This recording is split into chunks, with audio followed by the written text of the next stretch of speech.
Thank you very much indeed, Bob. That was very nicely done. Thank you. It is genuinely a pleasure to be here. I've been to Calgary many times, sometimes for even longer than 8 hours. It's wonderful.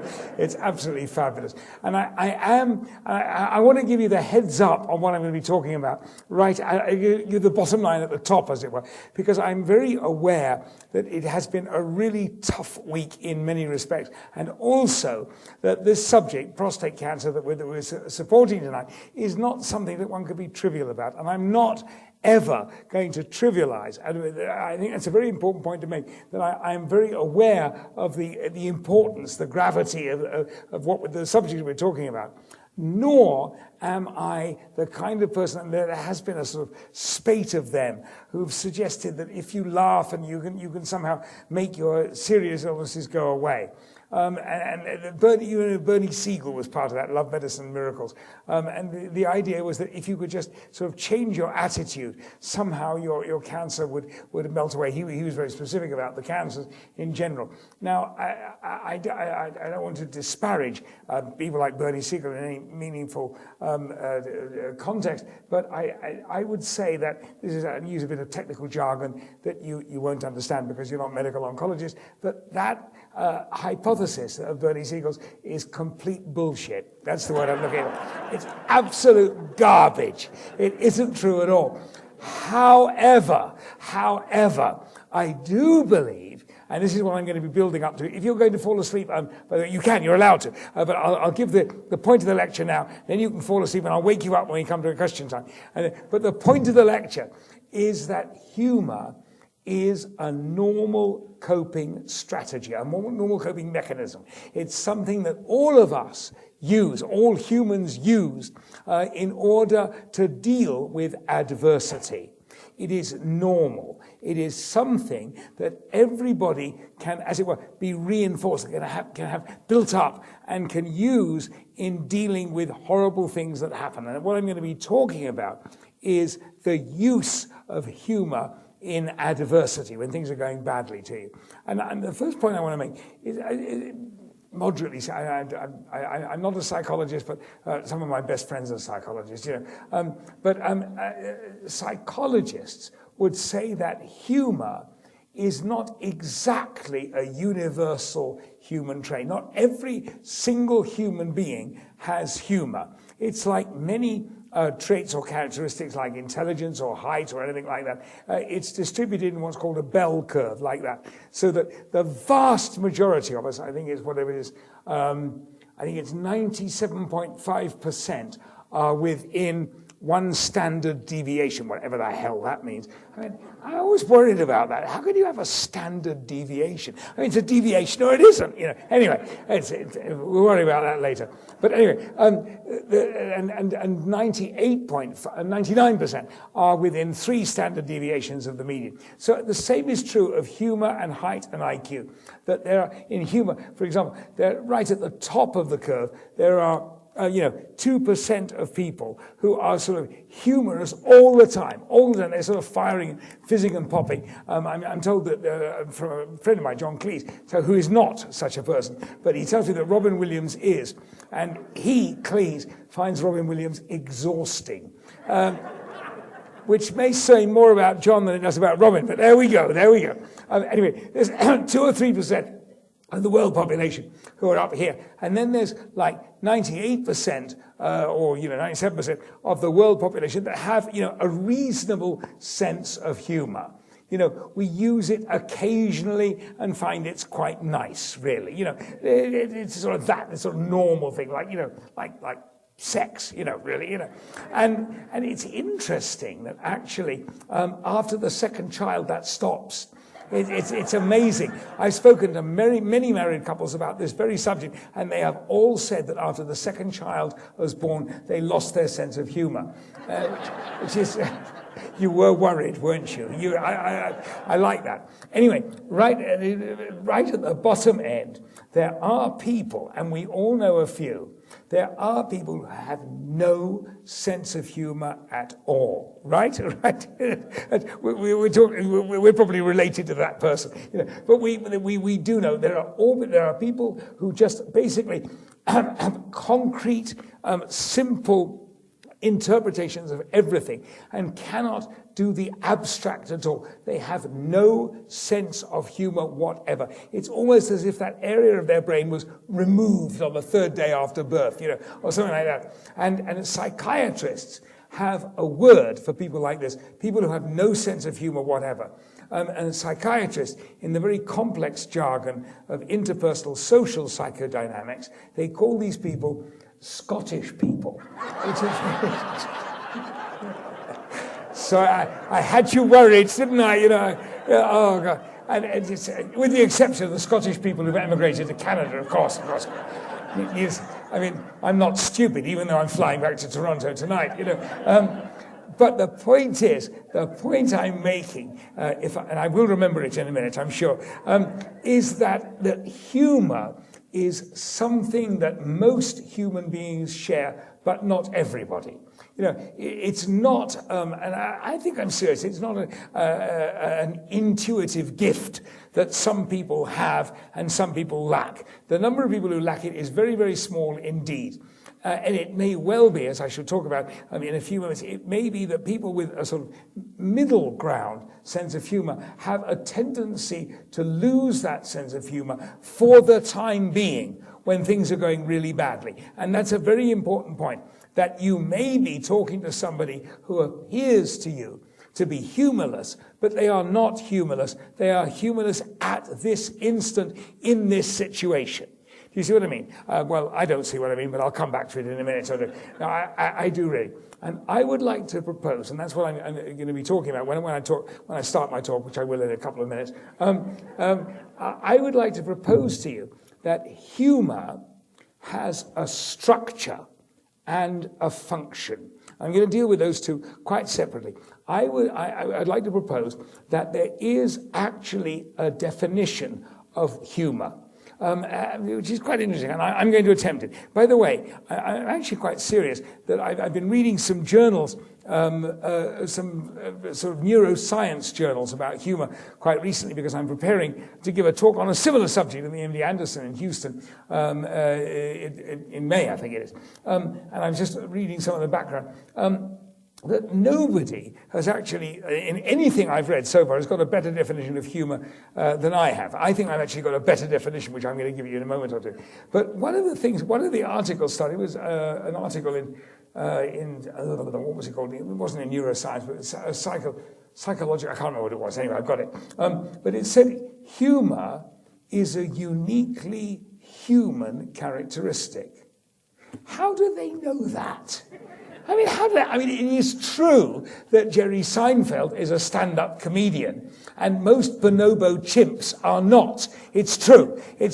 But we don't know, we have no idea whether animals make, as it were, jokes to each other. I bet they do. There is such a, we do know that many vertebrate children play with each other. And they do things that look like, that mimic, as it were, aggressive acts, but which they know are not aggressive acts, and they don't get frightened about it. It's sort of, rehearsal, it's mimicry.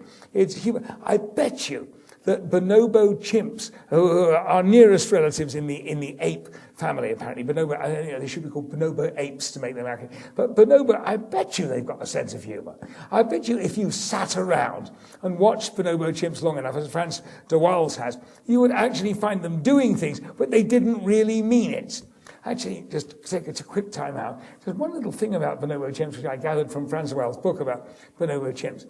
Bonobo chimps are really a very, very interesting species that of their waking time, they spend about, I'm paraphrasing slightly, about 70% of their time having sex with each other, and about 0.005% of the time fighting with each other. And we think we've got it right? Seriously. Seriously. If somebody said in 1914, let's not do this dressing up in uniforms and starting a war. Let's have sex. I said, I don't know whether we can do that. All right. Can I keep my uniform, though? What the hell was I talking about? Oh yes, right, yes. So I read in that thing that humans are the only ones with humor, and I don't believe it. I would like to propose to you, and this is where I get moderately serious, that I'm going to try and define humor. And I've been thinking about this literally for 25 years, that humor is a knowing, a deliberate diversion from an expected sequence with the intention of entertaining the audience or the other person. In other words, that the joker and the jokee both have to know in the back of their minds that, 1 is followed by 2, is followed by 3, is followed by 4. So that when the comedian, the joker, goes 1, 2, 3, you're expecting 4, but he doesn't go 4, he goes 1, 2, 3, banana. I'm not saying that 1, 2, 3, banana is a good joke, by the way. I'm just making the point that somehow humor is a deliberate diversion or deviation from an expected sequence. And I'm going to come back to that, reinforce it much more importantly in a moment or two, because it is, to some extent, humor relies on the fact that the jokees, the audience, and the joker have the same expectation. So you have to know that 4 is what usually follows 3. Then 1, 2, 3, banana is a joke. If you just suddenly flown in from the planet Mars and you saw somebody doing the equivalent of 1, 2, 3, banana, you'd say 1, 2, 3, banana. It wouldn't mean anything. You have to know that 1, 2, 3 is usually followed by 4.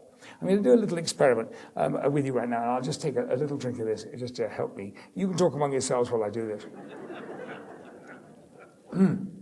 That's nice, Bob. But I hope you don't mind me criticizing. You put a bit too much water in it. But anyway, it's fine. Actually, can I displace this? It's a bit perplexing to me because it's sort of pointing at you, and it's obviously taking its Viagra. So we'll just put it down there and stay. There, good. Okay. I feel better now. Okay, all right. Yes, okay. We'll do a little bit. Okay. This is a variation, and I think it was a Scandinavian philosopher, Kierkegaard or somebody like that. It was a variation on that. Okay. Okay. And it's a quote. Okay. If a man speaks alone in a forest and there is no woman there to hear him, is he still wrong? Isn't it fabulous? I don't know. Seriously, I must take that was on the front page of the Globe and Mail about 5 or 6 years ago. And I'm telling the truth. I'm not making this up. I was reading that on the Saturday Globe and Mail, and I read it to my wife Pat, who is a woman. It's a mixed marriage. Well, she thinks so, anyway. And I read it to her. Is he still wrong? And without batting an eyelid, Pat just looked up at me and she said, well, of course he's still wrong. He just doesn't know it till he gets home and his wife tells him. It's absolutely brilliant. And it is true, actually. Us males, we come back and we, as it were, we wait for the jury to come back on whatever it was that happened today, right? You come back and you say, this happened, I did this, and you're actually looking, was that okay? Was that all right? Yeah, that was all right. Oh, good. Okay, that was okay. But the important point is, that story, if a man speaks alone in the forest, is he still wrong, is a very good demonstration of the structure of humor. Now, without going into it in too great a detail, when I started off and I said Kierkegaard or something like that, that was just to throw you off the scent and set it up as something serious. And even though I'd done a couple of jokes before that, I was still being moderately serious. So it could have been serious. So, and I tried to look a little bit serious. So I set it up as, quasi-serious, quasi-philosophical. And then I said, if a man, I went very slowly, I said, if a man, and you, oh, wait a minute, that's something. And then you probably nodded off quietly until you heard forest. You said, if a something forest. And that vaguely rang a bell, probably. If a tree falls in the forest and there is no one to hear it, does it make a sound, which is what that's based on. And so you were probably thinking, there's going to be some quasi-philosophical, something like that. And so, I stayed with that, though I had to hurry a bit because a few of you knew the joke. So I had to hurry a little bit because the Globe and Mail is read by quite a few people, apparently. And so I had to hurry a little bit, which is I had to rush to Is He Still Wrong? And I would like to propose to you that you, bless you, by the way, and thank you for that, you all laughed at Is He Still Wrong? Which is great. What you did was you laughed with several meanings of your laugh. And this is something I shall interweave into my the second part of my presentation. But what you actually did is you were demonstrating that you knew Is He Still Wrong? Was not the expected outcome of the sequence. It was not number 4. It was banana. It was out there. And you knew that. And you laughed partly with relief that it was a joke after all. It wasn't going to be some awful quasi-philosophical statement. And you laughed also to show me that you knew, and to show yourself that you knew that was not the expected sequence. In other words, you were saying, I know. But you also laughed in this auditorium, in this room, in synagogue right now. You laughed to show each other that you are members of the same group. We are all, everyone who laughed was basically saying to everyone else who laughed, yes, we get it. We are all of the same group. We know that if a forest, it usually ends up with something serious, not with something funny.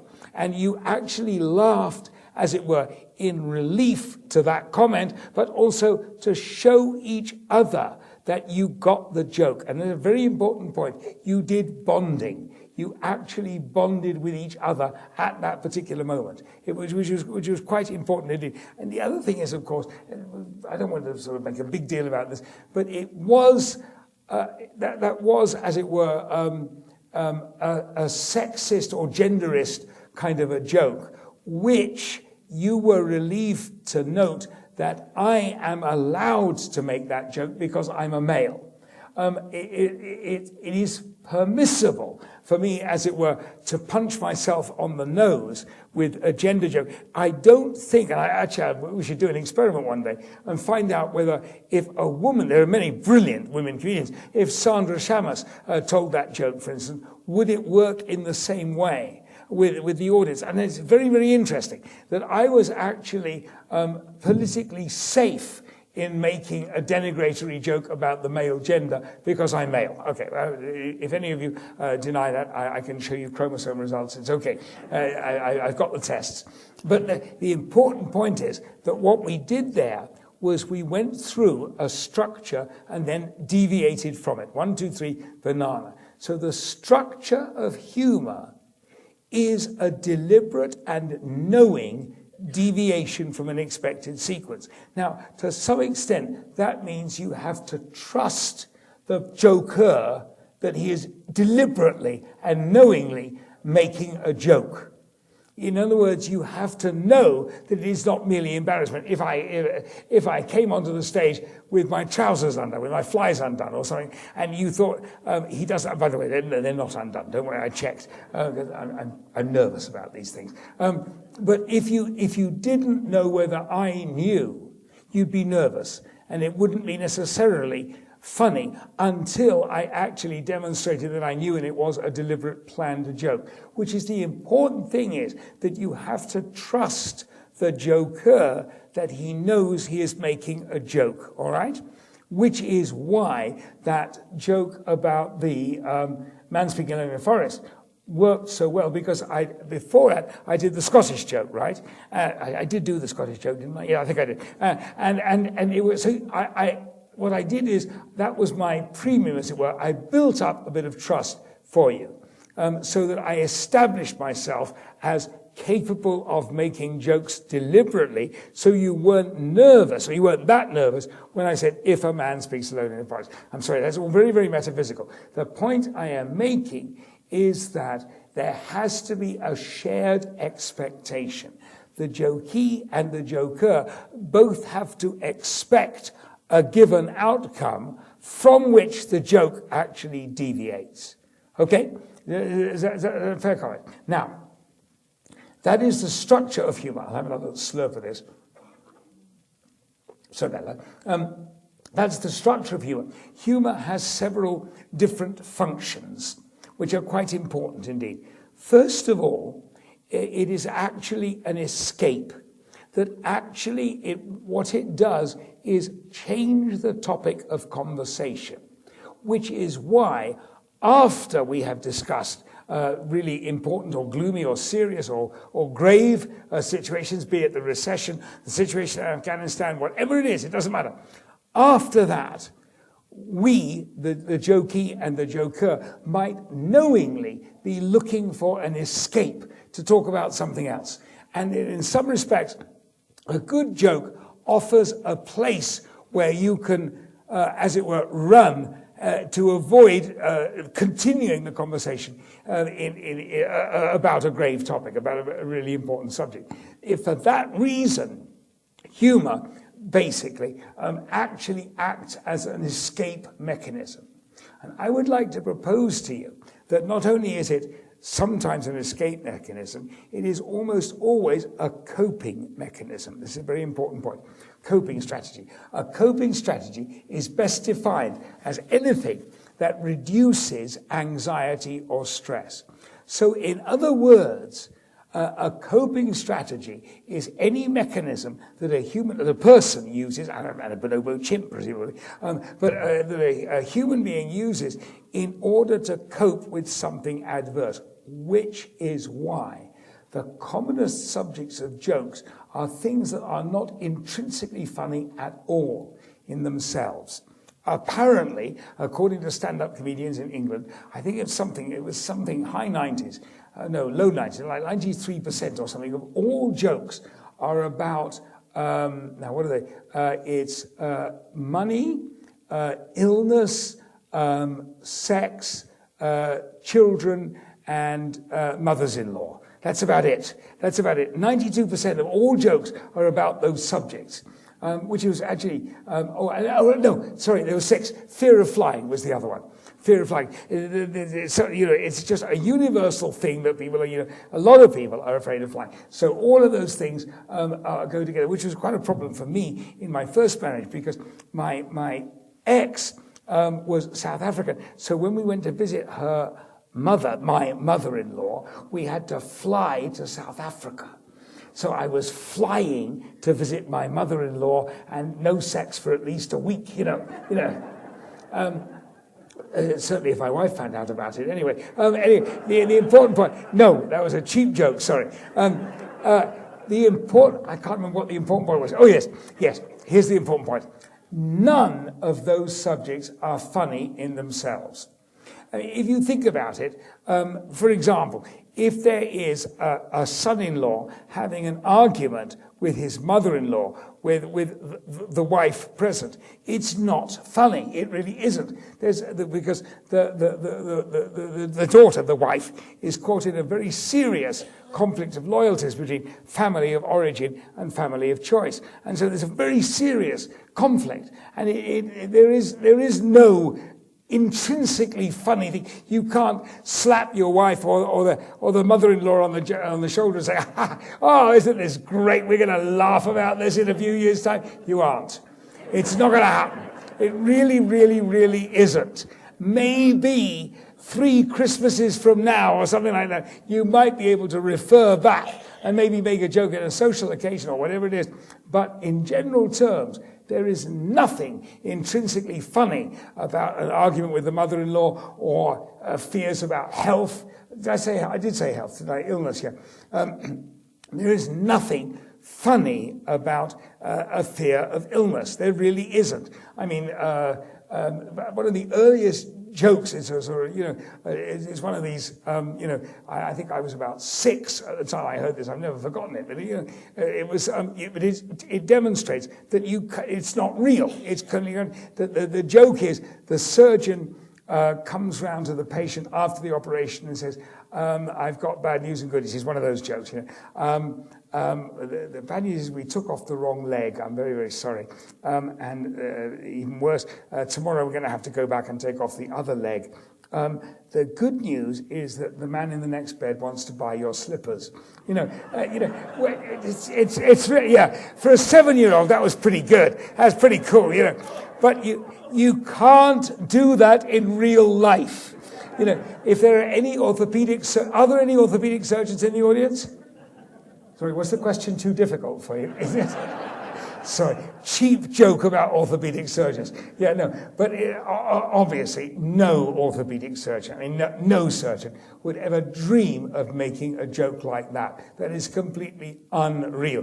6-year-olds and 7-year-olds can tell it to each other and it can be funny, but in real life it is not funny. The important thing is that I know where I'm going with this one.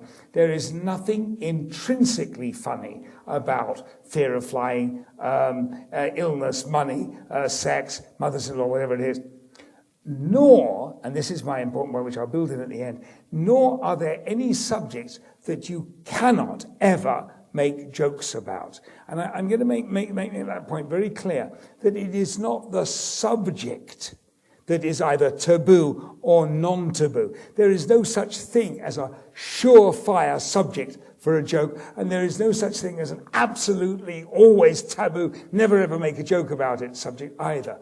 It all depends on the relationship between the jokee and the joker. And I'm going to build up to that as I describe at the end, when I talk about the clinical, the uses, the applications of humor in general conversation. Now, the important thing is, humor is an escape. It's the banana of the 1, 2, 3. It is also, obviously, as it goes through that sequence, an emotional change. That what actually changes at that moment that you deviate into a joke, as I said, it's a deliberate deviation with the intention of entertaining the other person. So the jokey has got to, as it were, want to be entertained. That you have got to know that the jokey, the person you're talking to, does actually have an element of wanting to be entertained, and he or she is entertainable, and not, of course, Scottish, just to make the point, But the important thing is, so they've got to be entertainable. It's a very important point. Humor is an escape, and it is an emotional change. It also has actual physiological effects, that actually laughing does actually affect the brain. Now, I'll be moderately serious for a moment, and I'll come back to jokes and stories. But there is evidence that when you laugh, you activate certain areas of your brain that don't otherwise get a proper workout otherwise. And probably, we don't know this, but probably that actually at the time that you laugh, if you laugh hard enough, you probably release substances in your brain fluid, the CSF, the cerebrospinal fluid, called endorphins. And endorphins are painkillers. They are nature's painkillers. They are nature's morphine, they're basically, and they're released into the brain, and so your brain gets a flood, basically, of morphine without actually having the hassle of having to score from the dealer down the road. You don't have to worry about it. Oh, I do it myself. Oh, yeah. It's very nice. But endorphins reduce the amount of pain you feel. And I'm going to tell one serious story. I mean, it's serious in the sense that it's not funny, but it is true. And this happened to me, and I think actually it was even before endorphins have really been properly described. But I had, or have, depending on your attitude, a condition very similar to lupus. Called dermatomyositis. It's got a very long name. A friend of mine, Richard Stilgo, the guy that wrote Starlight Express, the lyrics for Starlight, he's a great friend of mine, and he said, it's the Irish disease. And that really fooled me. I said, dermatomyositis is Irish. He said, it's little Dermot, the son of Mr. and Mrs. O'Myositis. Hey, Dermot O'Myositis. I'm fine, you know. But dermatomyositis, the Irish disease, it's a bit like lupus. And I had a really horrible time for it for several years, and it gave me rotten arthritis and all kinds of other problems. And at various stages, I was basically ridden with arthritic pain, and I couldn't walk, and I was sort of hobbling around. It was pathetic. And I remember this very, very distinctly. I mean, like that.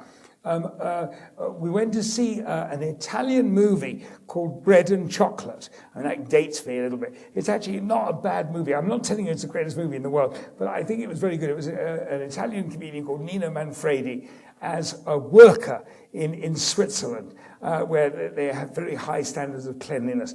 And it's a beautiful movie, and I found it fabulous. And I remember hobbling into the cinema like this, and I was really having great difficulty. And I sat there for whatever, 80 minutes or whatever, laughing like a drain. And then the lights came up at the end of the movie, and to my amazement, I could stand straight up. And I got straight up out of my chair. I wasn't expecting this. And I got out of the chair, and I basically strode out of the cinema, and into the car park. And it was probably about somewhere between 5 and 10 minutes before I started getting the pain again.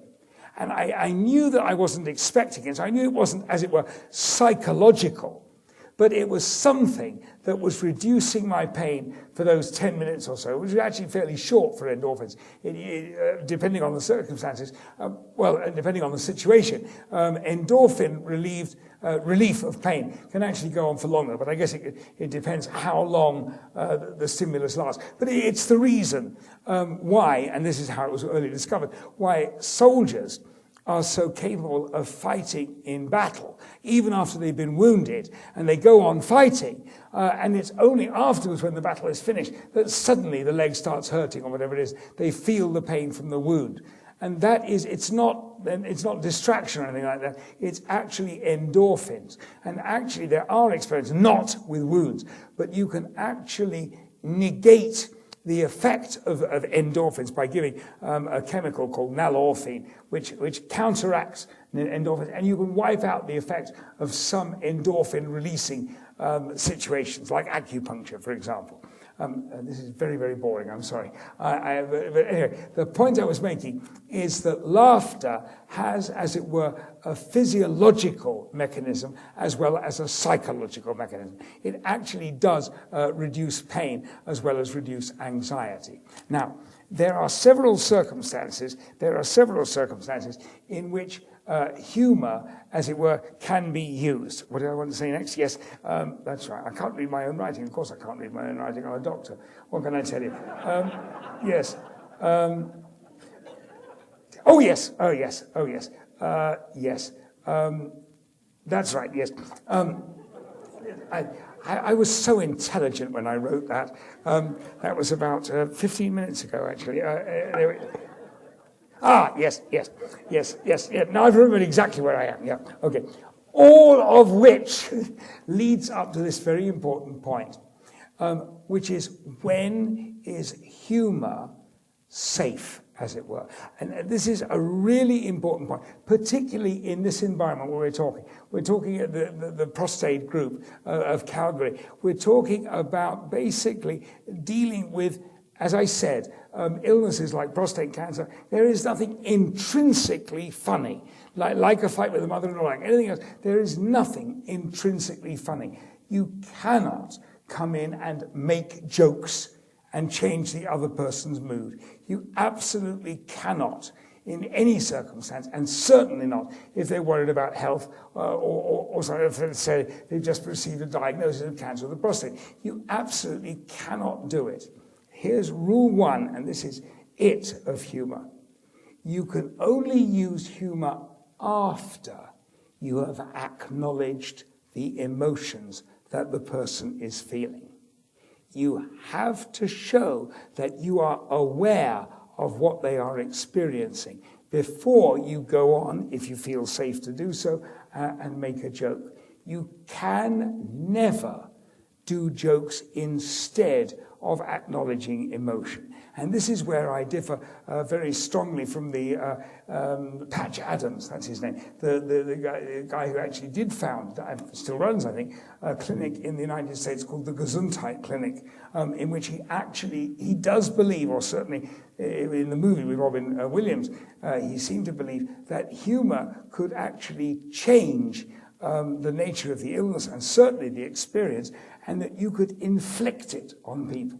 And in that movie, he came in to the children's ward with a red nose and a clown's wig and big shoes and so on. Now, I think that's okay for children, because children don't necessarily know what a doctor is meant to look like. And they might think all doctors look like that or something. But I don't believe that we ever, any of us in this room, can do the equivalent. I don't believe that we can inflict humor on people. I think we have to acknowledge the way they are feeling. Then you might, if you wish, to make a joke or make a light-hearted comment about it. And I would say to you, I'll just have another little sip of this. And really is much, much better water than we get in Toronto. That's why I come here. It's very nice. And it's great, actually, Bob. I'll order a crate of that. That's lovely. But seriously, don't ever, the rule 2, I guess, rule 1 is after acknowledging, never instead of. I don't believe the Patch Adams, I don't believe the Gesundheit Clinic, I don't believe that you can inflict humor on people. I think that you can respond to a natural tendency or a desire to be entertained in them, sure. But number 2 is, rule number 1 is never instead of, only after acknowledging the emotion. And rule number 2 is, if you feel okay, if you feel safe in making the joke, do it. If you don't do it. The English are, for example, notoriously bad at all forms of human contact. They're not actually any good at touching each other, for example. I know where I'm going with this, don't panic.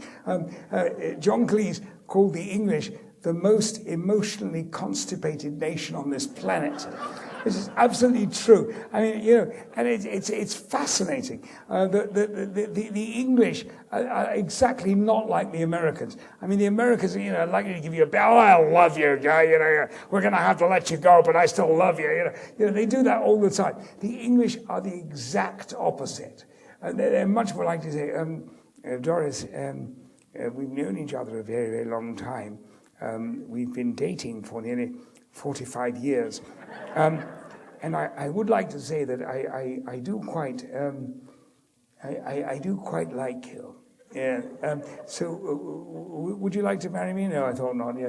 Okay. And that's the way the English are very frightened of any form of contact, being physical or emotional. And I teach, as I may have told you, or Bob may have mentioned, I teach communication skills. And one of the things I teach in communication skills is if you feel like touching, which is very often helpful between doctor and patient when there's something is very bad, there is data on this. There are data on this that you should only touch the the lower forearm. That the lower forearm is regarded as an area that is very non-threatening. So that, if I'm talking to a patient, I would easily with my hand palm extended like that, I would actually touch them on the thing, and if they like that, I would continue doing it. The English, which is fine, the English don't know how to do that at all. Every American, every Canadian absolutely knows how are you feeling, that must have been very tough for you or something like that. The English, that situation is very tough for you. I do realize.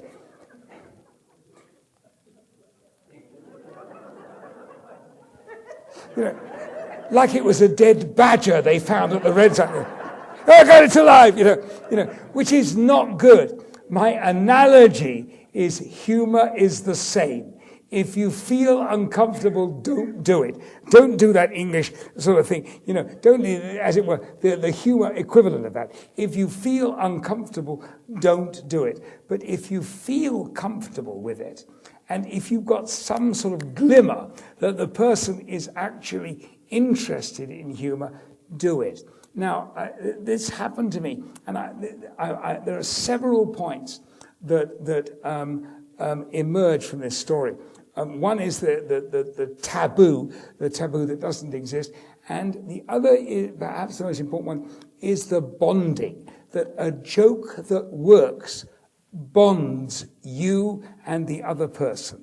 If it works, it's brilliant, because you've said, without saying 1, 2, 3, I'm not going to say 4, I'm going to say banana. You've done 1, 2, 3, banana. And at that moment of laughter, you and the other person have both shown yourselves and each other that banana is an unexpected outcome of a sequence 1, 2, 3. So a humorous joke, there can be no other, I guess, but a joke is a bonding mechanism, but it is, to some extent, risky.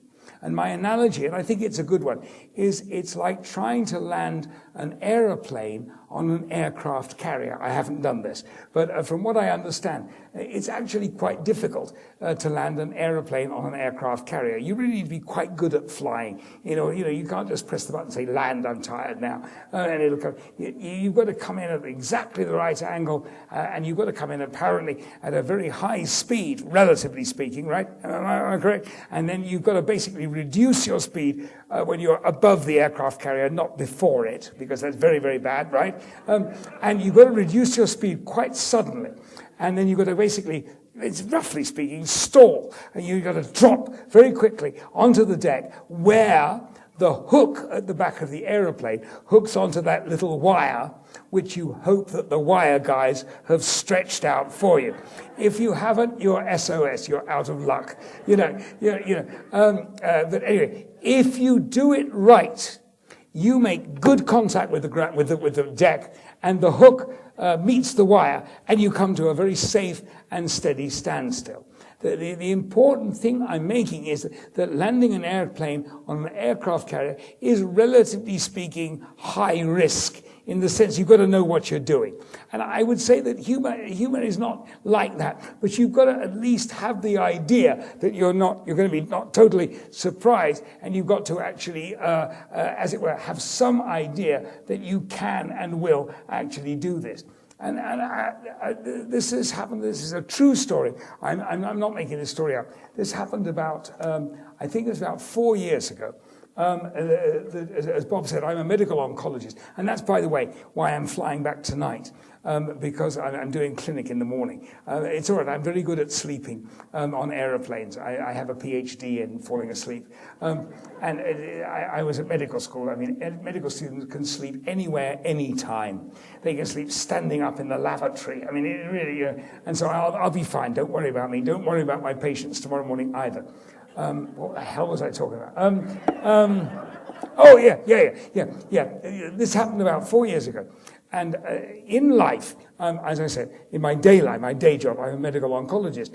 And that is not, as we said before, intrinsically funny. And a lot of the time, I'm giving adjuvant chemotherapy to women after their breast surgery. And believe me, there is nothing intrinsically funny about chemotherapy. I mean, it really isn't. Everybody dreads it. They dread the nausea, the fact they feel tired, the hair loss and stuff. It's really awful. It has this deserved reputation that for the next, whatever it is, 18 weeks, they're going to feel really lousy. So they are naturally very scared. That's completely rational about what's it going to be like. Which I was to tell you about. I wrote about that in my book, which I'll talk to you about at the end, if I remember. So what I normally do is I tell the woman and her husband, usually, because they usually come in with their husband at that visit, and I tell them roughly what the chemotherapy is like. It's going to be injections every 3 weeks, and the nausea, hair loss, and so on and so on.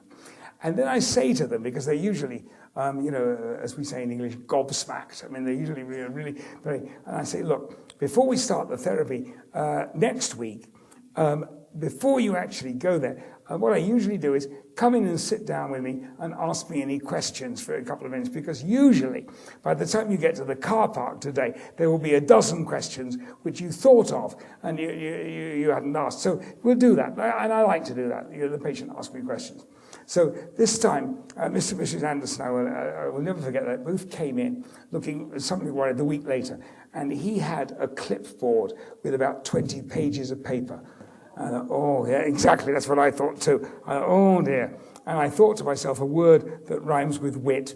But I thought, oh, yeah, okay. But I wasn't going to be... So I pulled up a chair and I sat down and I said, ask away, ask me, tell me all your questions. And so Mr. Anderson looks at me and he says, Doctor, he says, we want to know about the chemotherapy. How about diet? So I said, no problems with diet. You can eat what you like. And Mrs. Anderson, you shouldn't eat your favorite foods immediately after the chemo. This was in the earlier days, I guess, because sometimes it's called scapegoating, that your favorite food becomes, as it were, conditioned.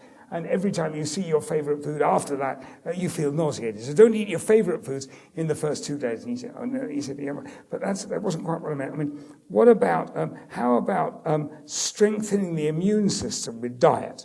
So I said, now there's an awful lot talked about that, but actually it really isn't true that there are no, and I hope there's nobody from Jameson's in the audience, but there is nothing you can eat that will actually strengthen the immune system. I mean, certainly starvation from various causes actually puts, and this is not, I didn't say this to them, but does weaken the immune system, but that's not relevant. There's nothing, the idea that you would eat broccoli and it would somehow strengthen the immune system is not true. It might have certain actions, and it might actually, for example, be partially preventive of bowel cancer, perhaps, yes, but not the immune system in the way that people think. Maybe if I eat broccoli after my chemo, not true. So he said, oh, all right, doctor, okay, so fine. And he says, doctor, how about alcohol? So I said, no problem with alcohol at all. If at any stage, and we're not planning it, but it might be that you need to be on antibiotics, Mrs. Anderson, it might be that for the same amount of alcohol, you might feel a little bit drunker. You might be, as it were, a cheap date. And she smiled at me. And then he got really tense. They both got really tense. This is obviously something they've been thinking about. And they both leant in very closely. He said, Doctor, how about sex? And I said, that's the best offer I've had all day, actually. Shouldn't we wait until your wife leaves the room before we talk about it, And also, I want to be taken out to dinner first because I'm not that kind of a guy, And they loved it. They absolutely loved that joke. And it was a real bonding. That was the airplane landing on the aircraft carrier. Bong, The wire was there, the hook was there. We were bonded. And actually, I must tell you that she's fabulous. She's alive and well and absolutely flourishing. And that joke actually really bonded. It was a signal experience. And for many months after that, every time I would see them in the waiting room, Mr. Anderson would wave at me from across the way. Hello, doctor. How about sex? Which is a very bad thing for a patient to shout across the waiting room. So I say, you don't write, you don't phone, you don't send flowers. Forget it. Which is quite a reasonable way. The important thing is that what I'm saying to you is that even in dire circumstances, and that was a real dire circumstance, you can actually make jokes. And jokes act as a bond. And I would like to sort of recap very quickly what I was saying right at the beginning, that they form that bond because jokes, humor, is a very important coping strategy. It is part of the mechanisms that we all seek in order to reduce the stress of illness or unemployment or recession or war or whatever it is. We all make jokes. It is why there is such a thing as they sometimes call it gallows humor. Why under very, very difficult circumstances people make jokes. I mean, very seriously. After medical team has done cardiac resuscitation, almost always you are concentrating like billy-ho while you're actually doing the resuscitation. There's not an iota of concentration that isn't on getting this resuscitation going, getting everything done, and you're concentrating like that, and you're scared. I've got to do it right, I mustn't screw this up, I must get it right. And when it's finished, and the patient is better or something like that, and the patient is in the CCU, and you're relaxed, at that moment, the doctors and nurses that are on that team, they find themselves the funniest people on earth. They really, they are amazingly relaxed. That is a demonstration of what is called imprinting. I'm sorry, I've rambled on too long. But anyway, that is imprinting. After deep emotion, humor often works better, but after deep emotion, not instead of. Imprinting is actually a very serious psychological thing. It's really true that under duress, under anxiety or fright or whatever it is, people become increasingly sensitive to the people around them. In other words, the thresholds for sensory input from other people go down. So that is why, and I'm not making this up, why young boys and young girls, why young boys take young girls on the Ferris wheel. Because the Ferris wheel is very, very scary. I mean, any of those things are very scary. At that moment at which you go down, the wheel turns and you start falling, it feels to you like, oh my God, this one's going to go wrong. And so you feel very scared. And I actually did a television program about this. And at that moment, the pulse rate of both the male and the female in the Ferris wheel car go up to like 140. And at that moment, they are incredibly sensitive. So when they get off the Ferris wheel, the woman, the teenage girl, is acutely aware of the teenage boy, and the teenage boy is acutely aware that he's probably going to get lucky. Roughly speaking, it is not a coincidence. They like to be scared.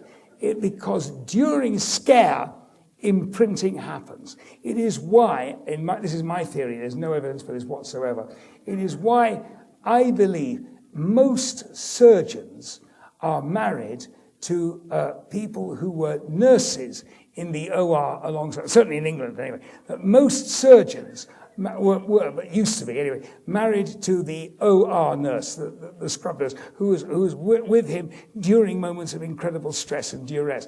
And after that, you suddenly think, she is the most beautiful woman on earth. You are absolutely aware of that. The other theory is that surgeons marry the OR nurse because they don't get out enough. Which is another theory. I need to get married. You'll do. Which in England is probably true. Actually, I don't know. Anyway, the important point I'm making is that humor is a coping strategy. It reduces stress, it imprints, and it is an almost universal trait in the human armamentarium of coping strategies.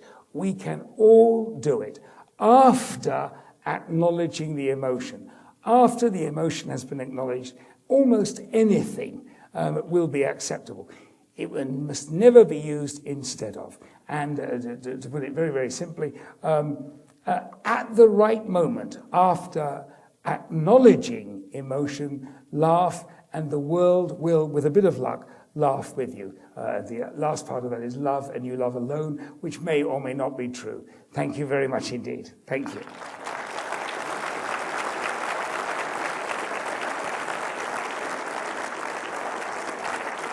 Oh, I've got to mention the book, haven't I? You forgot. I did. I forgot to mention the book. I'm so un-American. Bob and I have a plan. This is an advert. This is going to help prostate. Can I just point like that? This is going to help prostate. This is my book, of which I am very, very proud. Cancer is a word, not a sentence. And it's a book for the newly diagnosed cancer patient. And it talks about all the kinds of treatment. It talks about why we're so scared. It talks about chemotherapy, and it talks about everything. And it's really a fabulous sort of primer, as it were, that you can take away between finger and thumb. And I actually designed it to be read by the new patient the minute they're diagnosed. So if a patient was told, I'm sorry, that prostatic biopsy came back, there's some cancer in that prostate, they should be able to take this home and read it in the subway on the way home. The important thing is that the distributors of it have got a large load of them in a warehouse in Mississauga. The English edition, and they would like to make some of them available to prostate. And prostate can buy them very cheaply and sell them to you at a good saving. I mean, like maybe $8 or $10 less than you would pay in the shops. Now I'm beginning to sound like one of those awful K-Tel adverts, aren't I? Not available in shops. But the money, all of the proceeds, will go to prostate. I'm serious. Not a penny will go to me. I want you to do it. So when you're buying, you help prostate and you don't help me. That's the important thing. And Bob is going to put, you're going to mention this in the Digital Examiner, which I have to say is the best title for any newsletter ever, ever, ever. I adore it, the Digital Examiner, and you'll put it on the website too. So please do buy it because you'll be helping prostate. And now, take a few absolutely, I'm perfectly willing to open this to discussion and questions. I just should warn you that my plane leaves just after midnight. So I can't really do more than about 2.5 hours of questions, but if you like. But anyone who's got any questions or a comment or a joke. Anyway, yes, one over there and then one over there. If laughter is the second best medicine, what's the first? Thank you. If laughter is the second best medicine, what's the first? I didn't mention that, did I? I should have. I didn't pay you to ask that, but I will. Not much, don't worry. The first best medicine is medicine. I am very serious about that. That in some respects, if I have appendicitis, what I need is an appendicectomy. After that, the doctor might bond with me and make jokes, and it might be that by doing so, I can actually, for example, decrease my post-operative recovery time. But the first medicine is medicine. That's the best medicine.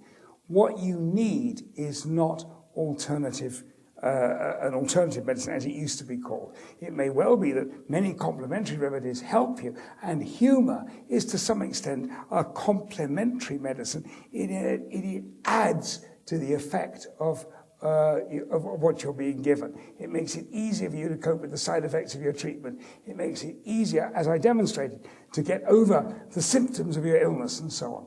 So the first best medicine, I'm very, very serious about this. I'm very orthodox, middle of the road. There is nothing woo-woo or Californian about me at all, I promise you.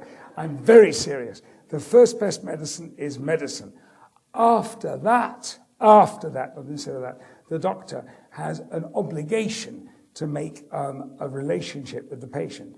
And humor is one of the things that may add and strengthen that relationship. It is never a substitute. One quick example. Bernie Siegel, when he was in Toronto about 10, 12 years ago, talked about somebody had written to him and they had HIV positive. And they did his positive thinking thing and they went HIV negative. Now, he said, I don't know, he's a very modest man. He said, I don't know whether it's true or not. It wasn't true, of course. I mean, it was almost certainly a lab error. But the point is, at that time, there was no treatment for HIV positivity. Now there's triple therapy. Have you heard of anybody who has become HIV positive who says, I'm not going to have triple therapy, I'll do the positive thinking thing? There's nobody. But at that time, people were doing it because there was nothing else. The first best medicine is medicine. The important point. There was a question over here. Sorry. Oh, how lovely. Thank you. I'm going to repeat that quote. It's a J. Ingram quote. I like J. Ingram very much. Laughter is the sound your brain makes when it's surprised. I would modify that only slightly when it's pleasantly surprised. Obviously, because if the bank says we're foreclosing on your mortgage, that's a surprise. But you're not going to laugh, Well, I suppose you might, but then you need tablets, don't you? But anyway, yes. Laughter is the noise your brain makes when it is pleasantly surprised. Thank you. Jonathan Miller had a rotten debate. I don't agree with it. He said, laughter is very odd. He liked phrases like this. He said, laughter is coitus interruptus between thought and emotion. Wrong. It doesn't make you feel good. It really doesn't. Neither. Anyway, move on. Anyway, yes, I like that. Laughter is the sound your brain makes when it's pleasantly surprised. Who else has got a comment, a question, a bid? Yes, please go ahead. There is a very, very famous joke about his question was he never made his wife go up on a Ferris wheel with him. Okay, without embarrassing you too much in the presence of all these people, but if your sex life is all right, don't worry about it. There's a great quote from Victoria Wood play that she is a very horny woman, Victoria Wood, and she's a brilliant playwright, and she yanks a man up to her bedroom, and she says, let's get into bed. And he says, oh, no, but shouldn't we do foreplay? And she said, we can do that afterwards if there's time. Brilliant point. In some respects, don't worry about it. That reminds me of another story. It's very English stories. A judge talking to his clerk of the court. He said, there's usually an awful large amount of this premarital sexual intercourse. I never had sexual intercourse with my wife before we were married. Did you? And the clerk said, I'm sorry, sir, what was her maiden name? Just remind me. I love that joke. I love it. I was told that joke literally when I was 13. It was wonderful. It's a beautiful. Sorry. So don't worry about the Ferris wheel. It is not a problem at all. Not a problem at all. Do you know when the Ferris wheel was first invented? Actually, it was for the Chicago World Fair. Mr. Ferris actually invented the wheel at the Chicago Fair. I gather that from The Devil in the Windy City, in the White City. Rotten book, but it gives you a couple of facts that you can really hang on to. He mentioned the Ferris wheel. And he didn't talk about the sex in the Ferris wheel at all that. So I think we're all right. Oh, sorry, good. Yes. I love it. Is humor a learned behavior? And if so, how can we learn to use it on ourselves? This is a very, very serious point. I'm not going to deal with it seriously, but I mean, it is a serious point. That is it nature or is it nurture? I would say this, that it's probably about 1% nature, in the sense that there are people who seem to be incapable of humor. But I do believe that it is actually a social and therefore learned characteristic. Now, as you may have gathered from my demeanor, I'm Jewish. I was born into a Jewish family and so on in England. And in my family and in every Jewish family I knew in England, humor was highly prized. So when Dad did a joke, everybody laughed, and Dad. It became legendary that Dad did a joke. Actually, it's also very interesting that in England there are whole kinds of things that are taken as amazingly funny, though the rest of the world does not find them that funny. I refer, of course, to farting. In England, it's the funniest thing in the world. There's any remark about farting, and everybody just falls about like that. But my father was good at both telling jokes and farting. So he was a real winner. He was an absolute winner. And I have inherited his both of those characteristics. We went to see a film called Inherit the Wind, which was absolutely about that. I just thought of that. That was good, yeah. I'm very pleased with that. Bob, could you make a note of that? Because I'm going to use it next time. Yeah. But very serious question. That I think that we were all good at humor because we prized it highly. It was a learned behavior, just as my mother still does, try to encourage us to eat well and have good table manners. She tries. She's 95 and she's winning gradually. She really is. But even so, like that, this was a highly prized social activity. We wanted to do it because we wanted to be rewarded by the kudos you get from that and the kudos you get from telling a good joke. My dad made other people laugh. I loved the way they reacted to him. And so constantly I tried his jokes on my school pals, and I tried to make jokes in that same sort of pattern. And I think all four of my children actually do try and do jokes like I do, and probably their children, etc., etc. So I think it is learned. It implies some form of intelligence. You've got to anticipate. You've got to be able to anticipate. You've got to know that 1, 2, 3 leads to 4. And you've got to be able to hold that in your mind and then be surprised when it goes 1, 2, 3 banana. So in some respects, it is, number one, a learned and socially rewarded, and number two, a fact-rich kind of an activity. You need a certain amount of facts to do it. What you can do about your own difficulty, when you're feeling lousy, as I said right at the beginning, you tend to lose your sense of humor. One of the things that you can do is to recognize that. I'm actually now preparing a book called The Red Car Strategy for how to change your moods, how to cope with bad moods.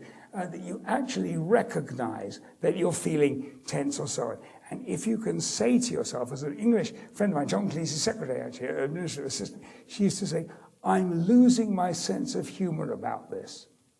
And I use that phrase constantly. When things are going rough, I say, I'm beginning to lose my sense of humor. And just observing that of myself helps me get back. It doesn't make it back. I can't abolish horrible feelings of dread on Monday mornings. I really can't. I'm really serious. I cannot abide Monday mornings. Things that have gone a little bit wrong over the weekend, you come back to your desk and it looks, and I am so depressed and I'm really daunted, and I won't be undaunted until about 3 o'clock in the afternoon. And I know this now. And so I say to myself, you're having a Monday. And I actually say to myself, you feel lousy, make the decision, fix this situation. Fixing it won't make you feel better, but by 3 o'clock you will be feeling better again. So as it were, acknowledge to yourself the emotional state you're in. Does that make sense? It's worth it. It's worth a try. Thank you. Any other? Oh, one more. Yes. Oh, great. One more. Yes, please. You are so correct. As you can see, all of my humor is at my own expense, or I set it up very carefully. If there is a rule 3 of humor, rule 1 is after acknowledging emotions. Rule 2 is if you feel safe. Rule 3 is never at the expense of the person you're making the joke to. And I think that's really, really, really serious. There was a good example about a year ago. Michael Richards, who plays Kramer in Seinfeld, had that amazing sort of basically a blowout. And he's apparently quite a gifted stand-up comedian. But he was on an off night, and he insulted 3 people who were heckling in the audience, and insulted them racially and slurs and everything. And I think, at the most optimistic, I think he realized during that he was in a very steep nosedive. And I think he was thinking, I'm such a skilled comedian that maybe I'll be able to turn it round before I hit the ground, and then everyone will be amazed that I flew down to 2 feet above the ground and turned it round. And I think he was looking for the maneuver that would pull him out of it and didn't find it. And by that time, the angst in the audience had got to a stage where he was unsavable in that particular situation. So I would say very, very strongly, be aware, and particularly be aware when there is a cultural gap. We're in Canada, which is the most multinational nation on this planet. In Toronto is the most multinational city. So be very aware that the person that you are speaking to might not have the same nuances attached to the word, which is fine, because if you misfire with the joke, it'll just disappear, it won't be a joke. But it is not fine if the joke is an insult to another group of people. So I'm very, very careful that if I swing a punch, that punch is aimed at my nose, not at anybody else's. I mean, it is okay for me to talk about being a man and being Jewish, for example. There was a fabulous one on The Simpsons. I think it was about less than 3 days ago. There was, I think it was Simpsons or King of the Hill. My son watches all of them. I'm sure he remembers all of them. And there was a guy who was driving along in a forest, and there was another guy with a chainsaw cutting through trees very rapidly. And the guy said, that man will be through that tree quicker than a Jewish man will be through his self-esteem. And that was brilliant. They obviously know me very well. Yes. But it is okay. It would not be okay if I was not Jewish. I wouldn't dare tell that joke. But I can, because I have low self-esteem. Thank you very much. Oh, sorry, yeah. I can't see it. I can't see it either. Where did it go? Don't be shy, don't be shy. Way up there. Way up there. Okay. Oh, there you are. Sorry. Go ahead. Thank you very much indeed. Very important. Well, the question is about adrenaline. Adrenaline is almost the exact opposite of the endorphins. Adrenaline is a hormone released from the adrenal glands, which is what I call it, just above your kidneys, and it's basically a stress hormone that when something terrible happens to you, you get a surge of adrenaline, puts your pulse rate up, your blood pressure up, it diverts blood away from your gut, and you'll be pleased to hear, or upset to hear, away from your genitals. So it diverts all the blood into your muscles so that you can run very fast or be very strong. That's what adrenaline is. And adrenaline works along with the sympathetic nervous system, which actually release adrenaline from the adrenal glands and so on. Endorphins are basically parasympathetic imitators. They basically do the opposite of adrenaline. They decrease anxiety and so on, or the feelings of anxiety. In fact, I don't know whether they actually cause the release of adrenaline or not, but in some respects, if you are scared, your body will release adrenaline. I don't actually know whether it will release endorphins as well. It might as well.